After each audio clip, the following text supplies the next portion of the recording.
सो देखो, आपके लिए चुनौतियां बड़ी है, आपके पास टाइम भी बहुत ज्यादा है। जो लोग बोल रहे हैं ना यार हमको 80 दिन का प्लान बनाना है जेईई मेन के लिए, 80 दिन नहीं लगते हैं आपको। सीरियसली बताओ, अगर आप ढंग से 45 दिन में पढ़ोगे ना, 45 दिन में आप इतना कर सकते हो कि आपके परसेंटाइल 99.5 के अंदर आ जाए। 95 तो दूर की बात है। और भाई बहनों, क्या हाल चाल है यार? बहुत बहुत स्वागत है उनका जो मेरे चैनल में पहली बार आए हैं। यार एक काम करो, चैनल के बाहर जाओ, सब्सक्राइब करो, घंटी बजाओ और अंदर आ जाओ। और जो मेरे चैनल में पहले भी आ चुके हैं यार, इसे तो अपना चैनल समझो। आज हम सिर्फ और सिर्फ बात करने वाले हैं आपका मेंटल अप्रोच क्या रहना चाहिए। ठीक है, आपका जेईई मेन जो भी पोस्टपोन होते जा रहा है, आपका बिटसेट जो भी पोस्टपोन होते जा रहा है, आपका मेंटल अप्रोच सही है या नहीं है, एकदम राइट ट्रैक पे लाने की आज कोशिश करेंगे। ठीक है, सबसे पहली बात, मैंने 2 घंटे पहले एक वीडियो अपलोड किया था जिसमें मैंने ये बताया था कि आपका जेईई मेन पोस्टपोन हो चुका है, बिटसेट पोस्टपोन हो चुका है, सीबीएसई बोर्ड एग्जाम जो अभी होने वाले थे वो भी अब आपके जुलाई में होंगे। ठीक है, तो लोग खुश हो रहे हैं। आपको इस चीज से खुशी होनी चाहिए या फिर आपको इस चीज से दुखी होनी चाहिए? आज वो पहले बात करते हैं।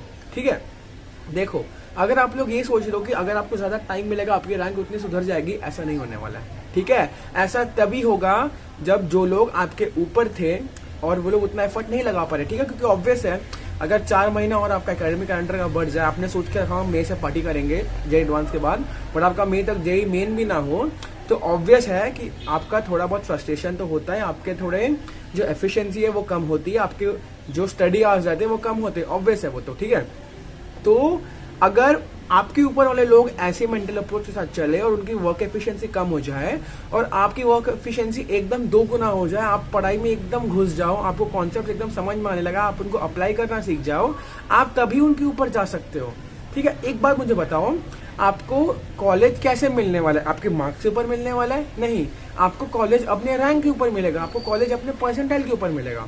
ठीक है, तो इस चीज को समझो कि आपका जेईई मेन जब पोस्टपोन हो रहा है वो खुश होने की बात नहीं है। It is giving an opportunity, it is giving you another opportunity to express yourself. ठीक है, ऐसे बहुत सारे लोग होंगे जिन्होंने जब जेईई मेन का जनवरी सेशन दिया था, वो लोग काफी ज्यादा अंडर प्रिपेयर्ड होंगे, अंडर कॉन्फिडेंट होंगे। ठीक है, इस वजह से उनके परसेंटाइल उतने नहीं आ पाए जितने की वो हकदार है। बट अभी आपके पास एक मौका है, अभी आप सबको गलत प्रूव कर सकते हो। ठीक है, आई एम होपिंग कि आपको मेरी बात समझ में आ रही होगी। ठीक है, आपके पास एक बहुत अच्छा मौका है, इतना बड़ा प्लेटफॉर्म है आपके पास लोगों को गलत प्रूव करने का। ठीक है, देखो, आपके पास अभी कितने महीने जेईई मेन के लिए? कम से कम 2 महीने। उन 2 महीनों में आपको एक, मैं बता रहा हूँ, एक स्ट्रक्चर टाइम टेबल के साथ। ठीक है, और स्ट्रक्चर टाइम टेबल में कभी भी ना आपको एकदम अनरियलिस्टिक टाइम टेबल नहीं बनाना है 12-13 घंटे वाले। मैंने टाइम टेबल के ऊपर वीडियोस बनाई है, हमेशा कभी भी आप टाइम लगे मत चलो, लेकिन आपको कितना कोर्स खत्म करना और कितनी एफिशिएंसी के साथ खत्म करना, कितने क्वेश्चंस करने आपको, इसके साथ चलो। ठीक है, तो आपको कॉन्सेप्ट्स को सिर्फ और सिर्फ होन करना है। देखो, एक बात तो तय है, आपका जेईई मेन होना है, जेईई एडवांस भले होना हो लेकिन आपका जेईई मेन होना है। तो जेईई मेन की प्रिपरेशन आपको इतनी ज्यादा फाड़ कर लेनी है ना कि अगर आपका जेईई एडवांस होता भी है, आप उस कॉन्फिडेंस माइंडसेट के साथ जेईई एडवांस के दिन जाओ। क्योंकि देखो, आधी बैटल में आपको बता रहा हूँ जेईई एडवांस की, आप जब जेईई एडवांस के लिए एंटर करोगे ना, आप जब दोस्तों को देखोगे, अगर आप सोचो कि यार इसकी परसेंटाइल तो मेरे से 10 कम है, इसके परसेंटाइल मेरे से 5 कम है, आपका कॉन्फिडेंस उसी में बढ़ता रहेगा और आप उस कॉन्फिडेंस को एनकैश कर सकते हो। ठीक है, देखो, ओवर कॉन्फिडेंट होना अलग है, लेकिन जेईई मेन का एडवांटेज ले जाना जेईई एडवांस में बिल्कुल गलत नहीं है। ठीक है, सो इस चीज को क्लियरली समझ लो। जब लोग आपको देखेंगे जेईई एडवांस वाले दिन, देखोगे अरे यार मैं तो 85 वाला हूँ, ये तो 95 वाला है, आप बैटल उस आदमी से तभी हार चुके हो। एंड जेईई मेन में कोई दोस्ती वोस्ती दिखाने के लिए होता नहीं है। ठीक है, रैंक के बेसिस पे हो रहा है, आपका मार्क्स के बेसिस पे आपका काउंसलिंग नहीं हो रहा है। तो इस चीज को क्लियरली समझो कि it is giving an opportunity, but उस अपॉर्चुनिटी को आपको कैश इन कैसे करना है? आपको सीवियर हार्डवर्क करना है, वो भी सस्टेन करके। ठीक है, सस्टेन करके मैं क्यों बोल रहा हूँ? देखो, हफ्ते में 7 दिन होते हैं, आप लोग 3 दिन पढ़ लिए हफ्ते का शुरुआत के, मंडे ट्यूसडे वेडनेसडे, तो अब तो वीकेंड आने वाला है, 2 दिन में थोड़ा चिल करते हैं। अब यार तुम्हारा क्या वीकेंड, क्या वीकडे? हाँ, आप बताओ मेरे को, अब क्वारंटाइन चल रहा है, वीकेंड में भी वही है, वीकडे में वही है, मुझे तो अब कैलेंडर खोल के देखना पड़ता है, संडे है क्या? अरे आज तो मेरे को पता नहीं था, क्योंकि कुछ अलग हुआ ही नहीं, सब दिन तो सेम ही हो रहा है, वर्क फ्रॉम होम। तो देखो, इस चीज को क्लियरली समझ लो कि जो पोस्टपोन हो रहा है आपका जेईई मेन, आपको उतने ही अपॉर्चुनिटीज दे रहा है, बट उतने आपके डिस्ट्रैक्शंस बढ़ते जा रहे हैं।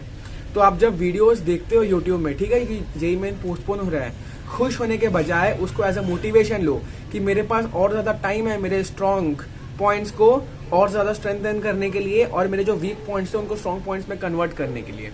तो इस चीज को समझो। और एक बात है, जो लोगों को समझ में नहीं आ रही, उनको लग रहा है कॉम्पिटिशन उतना ही रहेगा, देखो ऐसा बिल्कुल नहीं रहने वाला है। ठीक है, एक कॉन्सेप्ट होता है पार्शियल ड्रॉपर्स करके। Partial droppers are those people जो लोग ट्वेल्थ के बाद जब एग्जाम देते हैं उन लोग कोई भी कॉलेज ले लेते हैं, बट फिर उन लोग जेई मेन की प्रिपरेशन करते हैं, बिटसाट की प्रिपरेशन करते हैं। देखो नॉर्मली पार्शियल ड्रॉपर्स उतने ज़्यादा रिस्की नहीं होते दूसरे लोगों के लिए, जो फ्रेशर्स और ड्रॉपर्स रहते हैं उनके लिए। बट अब पार्शियल ड्रॉपर्स के लिए पास भी इतना टाइम है। अगर पार्शियल ड्रॉपर्स ने कहीं अपने जेई मेन में पिछले वाले में अगर 120 ला चुके हैं एकदम पढ़ाई के बीच में रह के, तो आप एक्सपेक्ट कर सकते हो कि इस बार पार्शियल ड्रॉपर्स और ज़्यादा फोड़ सकते हैं। ठीक है, पार्शियल ड्रॉपर्स को तब टाइम नहीं मिला होगा पूरा रिकैप्चुलेट करने के लिए। अभी तो अब उनके पास टाइम ही टाइम है, क्या दिक्कत है उनको? फर्स्ट ईयर में कौन है इंटर्नशिप करता है? फर्स्ट ईयर में क्या ही काम रहता है?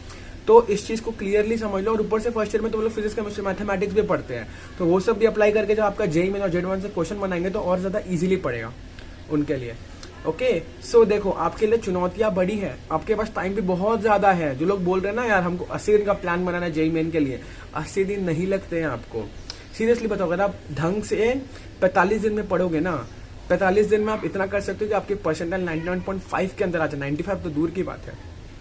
तो इस चीज को क्लियरली समझो, आपके पास टाइम बहुत है। जेई मेन आपका पोस्टपोन होने का फायदा सिर्फ एक ही है कि आपके पास इतना टाइम है कि आप अपने वीक पॉइंट्स को स्ट्रॉन्ग पॉइंट्स बना सकते हो। बट इसके घाटे इतने ज्यादा है ना, जब कि आपको गिनाने बैठूंगा पार्शियल ड्रॉपर्स आ गए सीन में। ठीक है, आप प्रोक्रास्टिनेट करना चालू कर दोगे, आप फ्रस्ट्रेट होना चालू कर जाओगे, ये दूसरा पॉइंट है। ठीक है, उसके बाद आपको अपने मार्क्स बढ़ाने के नंबर तो नहीं मिल रहे, सब पढ़ाई कर रहे हैं, ये तीसरा पॉइंट है।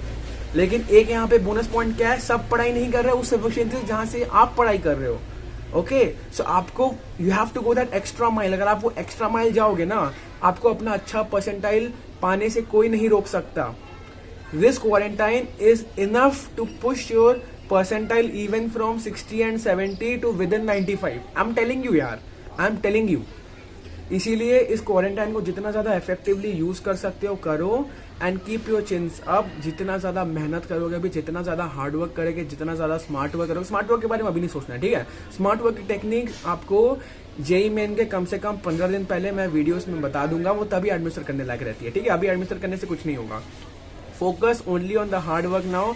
जेई मेन के 15 दिन पहले मैं उम्मीद करके रखा हूँ आप मेरे को सब्सक्राइब करके रखे और बेल आइकन भी दबा के रखे हो, तो जब मैं 15 दिन पहले स्मार्ट वर्क टेक्निक्स डालूं आप तक वो सीधा सीधा पहुंच जाए और आपका टाइम वेस्ट ना हो खोजने में। ओके, इस चीज को क्लियरली समझो और अपना हार्डवर्क के एलिमेंट का जो आपका एक्सीलरेटर है उसको दबा दो। ओके, तो समय आ गया आप सबसे अलविदा लेने का। अलविदा।